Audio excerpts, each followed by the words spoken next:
మాఘపురాణం 28వ అధ్యాయం. కృష్ణమరుడు చెప్తున్నాడు, ఓ జహ్ను మహర్షి, ఎంతటి పాపాత్ములైనా సరే, వారు ఎప్పుడు మాఘమాస వ్రతం ఆచరించకపోయినా సరే, ఎవరైనా వ్రతం చేస్తున్నప్పుడు చూస్తే చాలు వారి పాపాలన్నీ పటాపంచలైపోతాయి. దీనికి ఉదాహరణగా ఒక కథ చెప్తాను, వినవలసినది అంటూ చెప్పడం ప్రారంభించాడు. పూర్వకాలంలో విదేహ దేశంలో భారకుడు అనే శూద్రుడు ఉండేవాడు.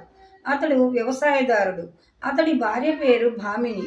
ఆవిడ చాలా కోపిష్టి కారణంగా ఇరుగు పొరుగు వారితో జగడాలాడుతూ ఉండేది. ఆవిడ నోటికి దడిసి ఊళ్ళో వారంతా తప్పించుకు తిరిగేవారు.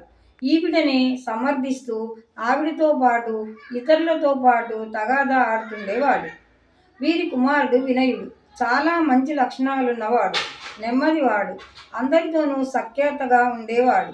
తల్లిదండ్రులు అకారణంగా కొట్టినా బాధపడేవాడు కాదు. అతని స్నేహితులు కూడా చాలా మంచి అలవాట్లున్నవారు.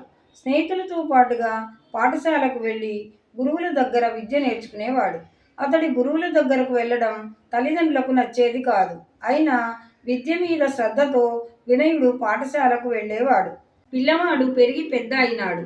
వ్యవసాయం నేర్చుకున్నాడు. తండ్రికి చేదోడు వాదుడుగా ఉంటున్నాడు. తల్లి మాత్రం గయ్యాలి గంప, జగడాల పుట్ట. పుట్టి పుణ్యానికి కుమార్ని తిట్టిపోసేది. పిల్లవాడు పెద్దవాడైనాడనే ఆలోచన కూడా ఉండేది కాదు. పిల్లవాడు యుక్త వయస్కుడైనాడు. బుద్ధిమంతురాలైన చక్కని పిల్లని చూసి పెళ్లి చేశారు. ఆ అమ్మాయి పేరు సువ్రత. పేరుకు తగ్గ పిల్ల. చక్కటి అలవాట్లు ఉన్నాయి. వినయుడు, సువ్రత అన్యోన్యంగా ఉన్నారు. సువ్రత ఉత్తమ స్త్రీ. ఆమె దృష్టిలో భర్తే దైవం. అత్తమామల్ని భక్తిగా చూసేది. ఇంట్లో అన్ని పనులు తానే చేసేది. అత్తగారిని ఏ పని చేయనిచ్చేది కాదు. అంతగా చేస్తున్న అత్తగారు మాత్రం కోడలు చేసిన ప్రతి పనికి మాత్రం వంకలు పెట్టేది, నోరారా తిట్టేది, ఒకసారి కొట్టేది కూడా. బారకుడు భార్యకు వంత పాడేవాడు. కొడుకు కోడల్ని తిడుతూ ఉండేవాడు.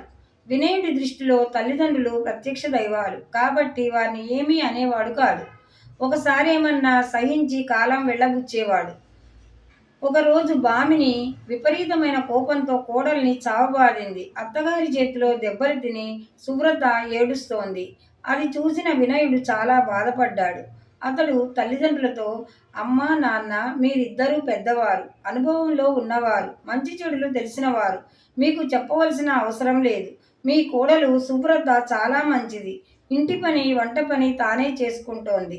అయినా మీరు తమ మీద కోపం ఎందుకు? మన వంశాన్ని వృద్ధి చేసేది కదా కోడలు. అటువంటి కోడలి మీద ద్వేషం ఎందుకు? మీ కోపానికి కారణం ఏమిటో చెప్పండి.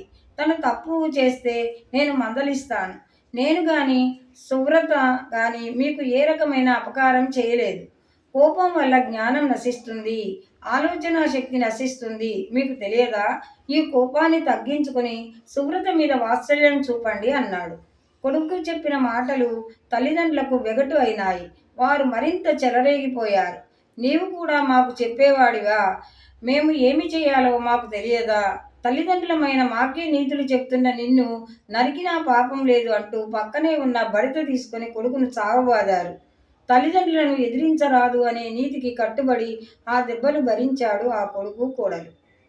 ఒకరోజు సువ్రత వంట చేసి పొలం నుంచి మామగారు భర్త వస్తారని ఎదురు చూస్తోంది. ఇంతలో ఒక ఊరకుక్క వచ్చి చేసిన వంట అంతా చిందరవందర చేసింది. నిద్రపోతున్న అత్తగారు లేచి చిందరవందరగా పడి ఉన్న వంట పదార్థాలు చూచి కోడలి అజాగ్రత్త వలనే ఇలా జరిగిందని కోడలిని చావబాది గదిలో పెట్టి గడియ వేసింది. వినయుడు తల్లి కాళ్ళు పట్టుకొని బ్రతిమిలాడాడు. కోడల్ని కొట్టవద్దన్నాడు. దాంతో రెచ్చిపోయి ఇంకా 2 బాది తిండి నీళ్లు లేకుండా గదిలో పెట్టి తాళం వేసింది. వారం రోజులు గడిచాయి. కొడుకు కోడలు ఇద్దరికీ అన్న పానీయాలు లేవు, అలానే పడి ఉన్నారు. ఇంతలో కోడలు తండ్రి పిల్లను చూద్దామని వచ్చాడు. అంత ఎత్తుకు లేచింది భామిని. మీ కూతురు ఏమి చేసిందో మీకు తెలియదు, అయినా ఎలా హాయిగా పడుకుందో చూడండి అని గది తాళం తీసింది. అన్న పానీయాలు లేక గదిలో చచ్చి పడింది సువ్రత. తండ్రి గొల్లుమన్నాడు. చేసేది లేక తమ ఊరికి వెళ్ళిపోయాడు. వినయుడు తల్లిదండ్రుల దగ్గరకు వచ్చి వారి ముఖాలు చూశాడు. ఏమీ అనలేదు. తరువాత కాశీ వెళ్ళి గంగలో ఆత్మహత్య చేసుకున్నాడు.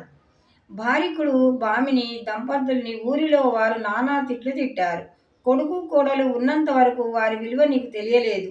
వారు మరణించిన తర్వాత పుత్రశోకం భరించలేక తెగ విలపించారు. ఇప్పుడు ఎంత ఏడ్చినా పోయిన వారు తిరిగి రారు కదా అని ఏడ్చి ఏడ్చి తిండి నీళ్లు లేక, నా అనేవారు లేక, పలకరించేవారు లేక మరణించారు. యమదూతలు వీరిని నరకానికి తీసుకుపోయి అనేక బాధలు పెట్టారు. చివరగా నీచ నికృష్ట జన్మలెత్తమని యముడు వీరిని భూలోకానికి పంపేశాడు. క్రిమి కీటకాల నుంచి వరుసగా అనేక జన్మలెత్తారు. కొన్ని వేల సంవత్సరాలు గడిచాయి. ఇప్పుడు పంపానది ప్రాంతంలోని ఒక పుట్టలో త్రాచుపాములుగా జన్మించారు. ఒక రోజున అక్కడకు ధీరుడు, ఉపధీరుడు అనే బ్రాహ్మణ బాలకులు వచ్చారు. అది మాఘమాసం. అందుచేత నదిలో స్నానం చేసి మాధవుణ్ణి పూజించి ధూపదీప నైవేద్యాలు సమర్పించారు. ఈ శబ్దానికి పుట్టలోని పాములు బయటికి వచ్చాయి. జరుగుతున్న వ్రతాన్ని కనులారా చూశాయి. మాఘమాస వ్రతాన్ని చూశాయి కాబట్టి వారి పాపాలన్నీ హరించుకుపోయి వైకుంఠం చేరినాయి. కాబట్టి ఓ జహ్ను మహర్షి, ఎంతటి నీచ నికృష్టమైన పనులు చేసిన వారైనా సరే మాఘమాస వ్రతం చేయడం చూసినా చాలు వారి పాపాలు పటాపంచలైపోయి చివరకు విష్ణుపదం చేరుతారు అని చెప్పాడు గృష్ణమధుడు. 28వ అధ్యాయం సమాప్తం.